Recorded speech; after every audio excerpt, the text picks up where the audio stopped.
अस्सलाम वालेकुम फ्रेंड्स, बहुत बड़ी खुशखबरी है उन लोगों के लिए जो नए सीज़न 2025-26 में उम्रा पर जाना चाहते हैं। उम्रा के नए रेट आ चुके हैं। अभी मैं आपको इसकी मालूमात देने लगा हूं क्योंकि इस साल सऊदी अरबिया पहली मरतबा ऐसा करने जा रहा है। वैसे तो इस साल काफ़ी चीज़ें पहली मरतबा हुई हैं, जैसा कि रमज़ानुल मुबारक में वीज़े अचानक से सऊदीया ने बंद किए, पहली मरतबा हुए। 65,000 हुज्जाज कराम पाकिस्तान से, 42,000 हुज्जाज कराम इंडिया से और ओवरऑल पूरी दुनिया से तकरीबन 5 लाख हुज्जाज कराम महरूम रह गए प्राइवेट आज़मीन हुज्जाज। ये भी पहली मरतबा हुआ। इसके बाद अब पहली मरतबा ये होने जा रहा है कि हज के 3 दिन बाद उम्रा वीज़ाज ओपन होने जा रहे हैं और बहुत जल्द सऊदी कंपनी की सऊदी एयरलाइन, जो बहुत फेमस एयरलाइन है, ये अपने प्रमोशन 50% डिस्काउंट टिकट भी निकालने जा रही है।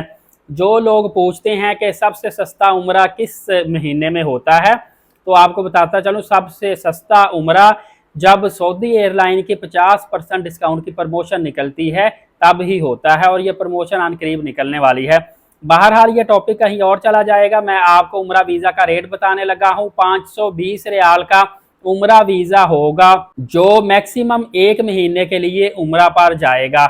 इसके अलावा ये विदाउट ट्रांसपोर्ट है, ट्रांसपोर्ट के साथ 540 रियाल का होगा।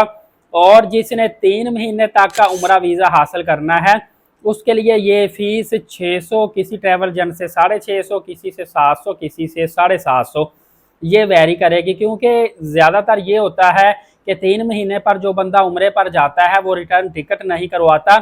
इसीलिए एक दूसरा ये है कि वो बंदा ज़्यादातर ट्रैवल एजेंट का जानने वाला नहीं होता, अननोन होता है। तो देखिए, एक ट्रैवल एजेंट इतना बड़ा रिस्क ले रहा है, आपको 3 महीने का वीज़ा दे रहा है, वो आपको जानता भी नहीं। हो सकता है आप वहाँ पे जाके इलीगल काम करें, वहाँ पे छुप जाएं, वहाँ पे नौकरी करते रहें, भाग जाएं, कोई भी मसला पेश आ सकता है। इतना बड़ा रिस्क है तो फिर ट्रैवल एजेंट का अपना राइट बनता है कि सर्विस प्रोवाइडर जो है वो आपसे 100-200 रियाल जो है वो एक्स्ट्रा चार्ज करे। ये बहुत मामूली सी रकम है, इसके बावजूद भी सर्विस प्रोवाइडर परेशान ही रहता है जब तक आप वापस नहीं आते, क्योंकि 3 मंथ का लॉन्ग वीज़ा, इसमें ज़्यादातर आपके रिलेटिव, आपके जानने वाले सऊदी अरबिया में मौजूद होते हैं जिनके पास आपने स्टे करना होता है या आपने डेफिनेटली वहाँ पे कोई ना कोई जॉब तलाश करनी होती है, इसीलिए आप लॉन्ग टाइम के लिए जाते हैं।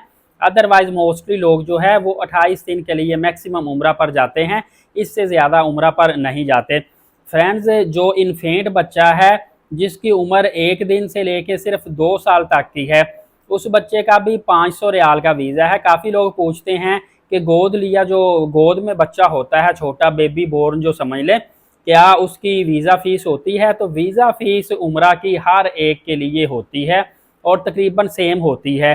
अब जो 500 रियाल छोटे बच्चे की फ़ीस है, ये भी समझ लें सेम बड़े वाली फ़ीस ही है, सिर्फ इसमें ट्रांसपोर्ट चार्जेस जो 20-25 रियाल होते हैं या 30 रियाल होते हैं वो शामिल नहीं है, क्योंकि छोटे से बच्चे ने वालदा की गोद में ही ट्रैवल करना होता है, इसीलिए इसको ट्रांसपोर्ट लेने की ऑटोमेटिकली ज़रूरत नहीं पड़ती। और इसके लिए एयरलाइन ने भी पॉलिसी निकाली हुई है। एयरलाइन जो है इसकी टिकट बिल्कुल फ्री में देती है, सिर्फ टिकट के ऊपर जो 18-20 हज़ार रुपये टैक्स पड़ता है वो बच्चे का पे करना पड़ता है। अदरवाइज़ 1 दिन से लेके 2 साल का जो बच्चा होता है इसकी टोटल एयरलाइन टिकट भी फ्री होती है। फ्रेंड, इस हवाले से आगे बहुत ज़्यादा इन्फॉर्मेशन आएंगी। सबसे पहले आपको एलीट साकिब यूट्यूब चैनल से प्रोवाइड करूँगा। फौरी तौर पर चैनल को सब्सक्राइब करके बेल नोटिफिकेशन को ऑल कर लें ताकि कोई भी अपडेट मिस ना करें। नमाज कायम करें, नबी पाक सल्लल्लाहु अलैहि वसल्लम पे रोज़ाना कसरत से दुरूद पाक और कुरान मुकद्दस की तिलावत करते रहा करें। इजाज़त दे, शुक्रिया, जज़ाकल्लाह।